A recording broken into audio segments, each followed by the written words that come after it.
ನಮ್ಮ ಅಂಗಡಿ ಹೆಸರು ಬಂದುಬಿಟ್ಟು ಜ್ಯೋತಿ ಹ್ಯಾಂಡಿಕ್ರಾಫ್ಟ್ಸ್ ಆ್ಯಂಡ್ ಸ್ಪೋರ್ಟ್ಸು. ನಾವು ಒಂದು ಸುಮಾರು 40 ವರ್ಷದಿಂದ ಈ ಬಿಸ್ನೆಸ್ ಮಾಡ್ತಾಯಿದ್ದೀನಿ. ನಮ್ಮದು 2 ಅಂಗಡಿ ಇದೆ. ಒಂದು ಅಂಗಡಿ ಪೂರ ವಿಗ್ರಹ ಐಟಮ್ಸು, ಹಿತ್ತಾಳೆ ಮತ್ತು ಎಂಟಿಕ್ಕು, ಬ್ರಾಂಜು, ಪಂಚಲೋಹ ಐಟಮ್ಸು, ವಿಗ್ರಹ ಐಟಮ್ಸ್ ಎಲ್ಲ ನಮ್ಮ ಹತ್ರ ನಾವು ರೆಡಿ ಮಾಡಿಸ್ತೀವಿ. ಮತ್ತು ನಮ್ಮದು ಮ್ಯಾನುಫ್ಯಾಕ್ಚರ್ ಇದೆ ಮತ್ತು ಹೋಲ್ಸೇಲರ್ ಇದೆ. ಮತ್ತು ನಮ್ಮದು ಇನ್ನೊಂದು ಅಂಗಡಿ ಇದೆ, ಅದು ಎಲ್ಲ ಹಿತ್ತಾಳೆ ಪೂಜೆ ಸಾಮಾನು ಐಟಮ್ಸ್ ಇದೆ. ಎಲ್ಲ ದೇವಸ್ಥಾನ ಕಡೆ ನಮ್ಮದೇ ಐಟಮ್ಸ್ ಮೇಯ್ನ್ ಹೋಗೋದು.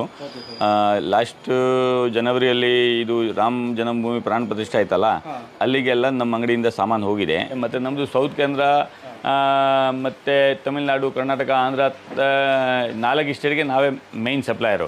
ಮತ್ತು ಚಿಕ್ಕಪೇಟೆಯಲ್ಲಿ ಎಲ್ಲ ಅಂಗಡಿಗೆ ನಮ್ಮದೇ ಅಂಗಡಿ ಐಟಮ್ಸ್ ಹೋಗುತ್ತೆ. 90% ಎಲ್ಲ ಅಂಗಡಿಗೆ ನಾವೇ ಕಳಿಸ್ತೀವಿ. ನಾವು ಮ್ಯಾನುಫ್ಯಾಕ್ಚರಿಂಗ್ ಮತ್ತು ಹೋಲ್ಸೇಲರು, ಆದರೆ ನಮ್ಮಿಂದ ತೊಗೊಂಡೋಗಿ ಅವರೆಲ್ಲ ಮಾಡ್ತಾರೆ, ಅವ್ರು ಮಾರ್ಜಿನ್ ಮಾಡಿ ಮಾಡ್ತಾರೆ. ಬಟ್ ನಾವು ಆನ್ಲೈನ್ ಎಲ್ಲ ಮಾಡೋದಿಲ್ಲ. ಇಲ್ಲಿ ಅಂಗಡಿಗೆ ಬರೋ ಅವ್ರಿಗೆ ಮಾತ್ರ ನಾವು ಹೋಲ್ಸೇಲ್ ರೇಟಲ್ಲಿ ಕೊಡ್ತೀವಿ. ನಮ್ಮ ರೇಟ್ಗೆ ಯಾರು ಕೊಡೋಂಗೇ ಇಲ್ಲ, ಯಾಕಂದರೆ ನಾನೇ ಮ್ಯಾನುಫ್ಯಾಕ್ಚರಿಂಗ್ ಮಾಡ್ತಾಯಿದ್ದೀನಿ. ನಾವೇ ಎಲ್ಲ ನಮ್ಮದೇ ಐಟಮ್, ನಮ್ಮದೇ ಪ್ರಾಡಕ್ಟ್, ನಾವೇ ಮ್ಯಾನುಫ್ಯಾಕ್ಚರಿಂಗ್ ಮಾಡ್ತಾಯಿದ್ದೀವಿ. ನಾವು ಹಿತ್ತಾಳೆ ಕೊಟ್ಬಿಟ್ಟು ಲೇಬರ್ ಹತ್ರ ಮಾಡಿಸೋದು ಯು ಪಿಯಲ್ಲಿ. ಅದಕ್ಕೆ ನಮ್ಮ ರೇಟಿಗೆ ಯಾರು ಕೊಡೋಂಗಿಲ್ಲ. ಅದಕ್ಕೆ ನಾನೇ ಎಲ್ಲ ಕಡೆ ಸಪ್ಲೈ ಮಾಡೋದು.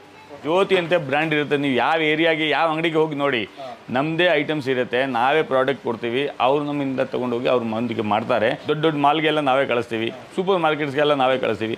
ನೋಡಿ ಅಲ್ಲಿ ಎಲ್ಲಿ ನೋಡಿದರೆ ಅದು ನಮ್ಮ ಜ್ಯೋತಿ ಅಂತ ಒಂದು ಲೋಗೋ ಇರುತ್ತೆ, ಅದು ಒರಿಜಿನಲ್ ಐಟಮ್ ಇರುತ್ತೆ.